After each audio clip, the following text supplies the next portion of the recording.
All right, guys, here we are in St. Cloud, Florida. We are just going to measure out a job that we did with Bahia. Bahia is a pasture grass. It's generally grown on cow fields. It's very popular in new construction homes, retention ponds, just like what this is, and just general purposes for securing a slope. It's not a super pretty grass, as you can see. Believe it or not, this is considered very nice Bahia.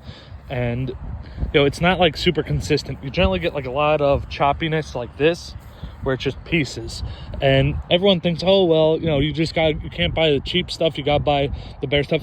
It's all the same, no matter where you go.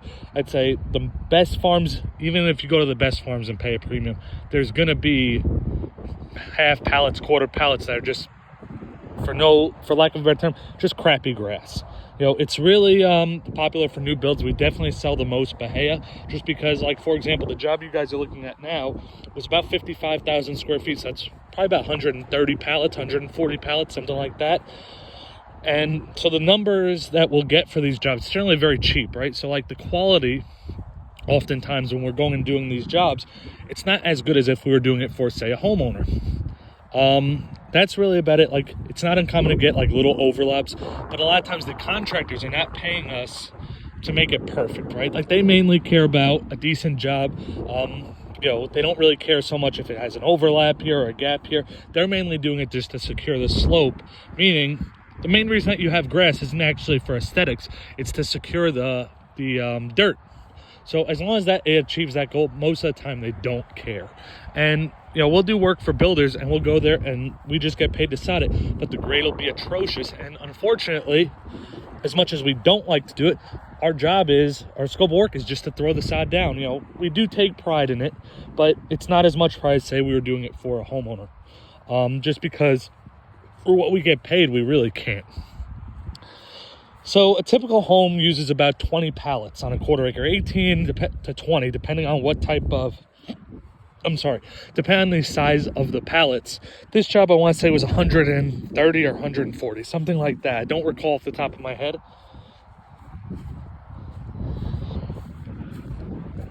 So Bahia does not require irrigation, they say. However, it doesn't look good without irrigation. So it might not require it to go and shoot down roots, but it will look crappy if you don't water it. We really try to steer homeowners away from this, just because we always want to, make the homeowners happy, right? A lot of times they're not as educated on sod as we are, to where I know the sod will come back, but they don't know that. They would have to trust us. So we weren't super concerned about making these lines even, because the contractor on this job told us this is all going to be a sidewalk, ain't weighing alive. It's just going to be ripped up. But as you can see, it's not a super pretty grass. I really try to steer homeowners away from it, unless they insist on it. But this is pretty much just what it is. It's not super pretty. It's grown on cow farms. The farmers, they lease the land. So a lot of times it'll have a lot of weeds in it. And it's not a super thick, lush grass. It's just not. And a lot of times it does look dead when it's installed. This doesn't. Like I said, believe it or not, this is really nice Bahia. So this is pretty much what people are getting when they order it. It's cut out of a cow farm. It's not irrigated, so whatever the weather is pretty much what the grass is going to be like. If it's really dry, the weather is going to be falling apart. the sod is going to be falling apart.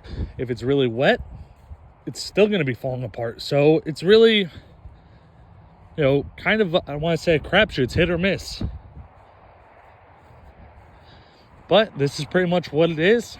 And, like I say, this is the most popular type of grass that we sell. I try not to sell it to homeowners. If they order it, we'll do it.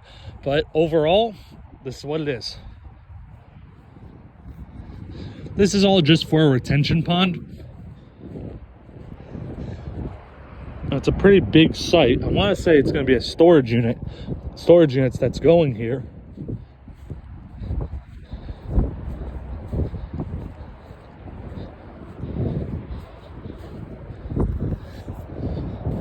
So you'll see numbers on here, right? This has nothing to do with us, but just to educate people. A lot of times, like, I live in Palm Bay, Florida, and a lot of times the customers that we do a new build for they'll complain about the grade, right? The grade's set by an engineer or by the city. depending on the job. So it's not really just based on, like, most of the time, it's not based on operator, discretion. So if you look, right, this stake right here says 79.25. That's a number that has to be here. There's another elevation here that's 80. I believe it's in feet. So in other words, this is about 3/4 of a foot higher than this. So it goes uphill, obviously. Same thing over there, that should be about level. You'll see how it says the GR and then it has the arrow. That's where the grade should be. We're not responsible for grading, we're just responsible for pretty much what we did. Just the grass. So that's pretty much about it. Just wanted to educate you guys on what Bahia looks like. It will show up. Sometimes, like, these are a lot of whole pieces. But a lot of times it's just stuff like this.